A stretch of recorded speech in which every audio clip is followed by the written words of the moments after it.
Magandang araw mga ka-TH, Luzon, Visayas at Mindanao. Sa mga subscribers ko, sa mga ka-TH ko dyan.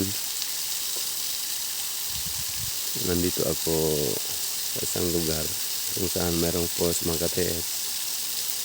Na-vlog ko na ito dati, pero binalikan ko lang kasi nagkataon na mayroon kaming seminar dito. So nung na-vlog ko ito ay marami pa itong tubig.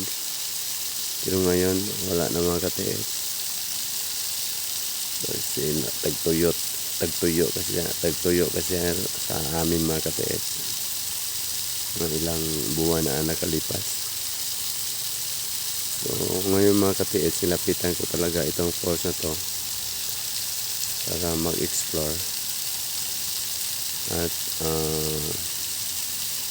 hindi ako nagkamali mga ka-TH dahil may nakita ako dito mga ka-TH na bato na parang muhon to mga ka-TH. Muhon ito mga ka-TH, nakatindig. Dati na ito, walang malam nito mga ka-TH kasi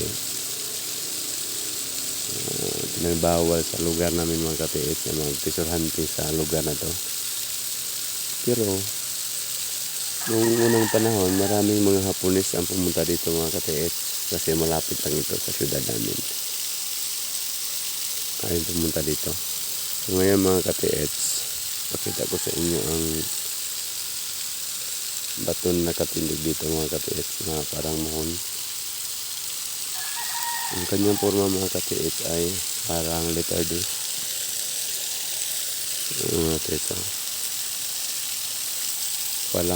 Parang letter D siya na mayroong butas ito. Butas mga ka-TH. So letter D siya. So napakagandang tingnan mga ka-TH. Yan ang force at ito ang muhon mga ka-TH. So sa likureng parte mga ka-TH ay makita natin ang napakalaking kahoy mga ka-TH. Pagkalaking kahoy mga ka-TH na kung saan sa gilid ng laking kahoy na to ay mayroon ding parang muhon ito mga ka-TH.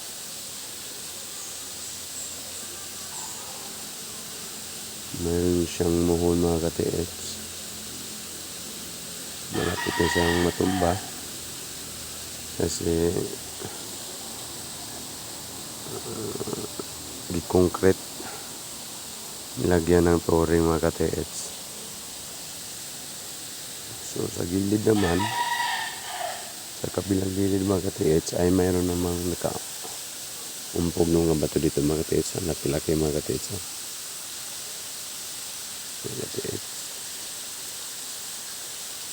So kung tingnan natin yung area mga ka-TH, malaki ang posibilidad mga ka-TH na mayroong nilagay dito mga ka-TH. Kasi falls sa ibaba ng falls mayroong parang maliit na swimming pool. At sa ibaba naman ng maliit na swimming pool ay mayroon din itong parang maliit din nga swimming pool. At doon natuyo na kasi tagtuyo kasi dito sa amin ngayon mga ka-TH na wala na ang mga tubig. So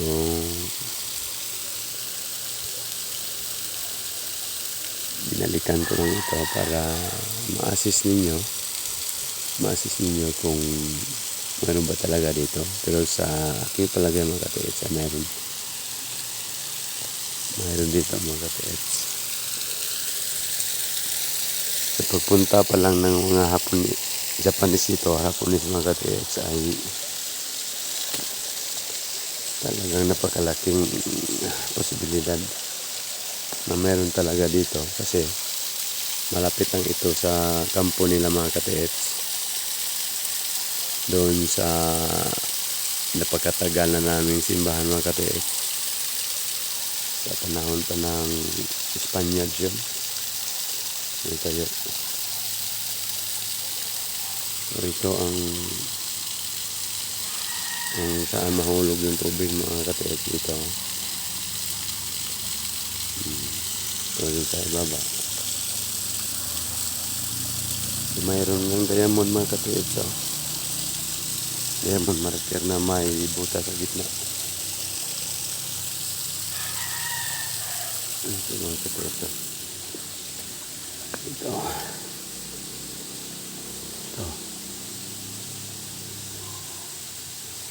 Diamond marker na may butas sa gitna.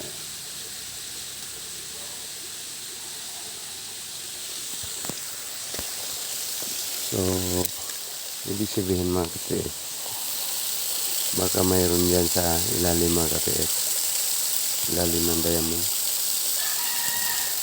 Kasi talagang kita-kita naman natin mga katieks na diamond talaga yan. So, baka na sa loob ng bato mga katieks.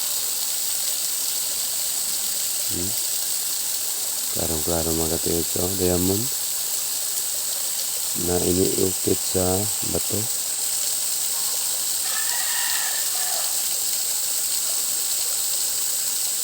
So talagang mga katieks, napakataas ang porsyento na mayroon dito mga katieks, lalo na sa legit marker na yan.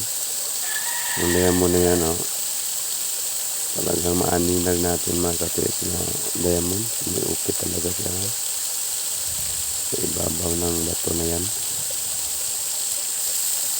So kung basagin natin ang bato na yan,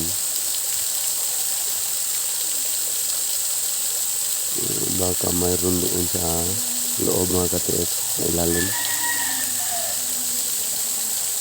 So hanggang dito na mga katieks, kasi umpisa ng seminar namin. So sana magustuhan nyo ang video mga katieks. Comment lang kayo, like. Kung gusto makasunod sa aking mga videos, pag-subscribe. So ito lang ang aking palagi masasabi mga katieks, na huwag natin pabayaan ang ating mga sarili. Mayroon tayo ng mabuti, mga masustansyang pagkain para tayo ay palagi malusog, dahil ang ating tunay na kayamanan mga katieks ay ating kalusugan. Kalusugan at yung kung ano mga katieks, yung mga kaibigan natin, yung pamilya natin, mga ano din yun, mga kayamanan din yun. So hanggang dito lang, salamat po.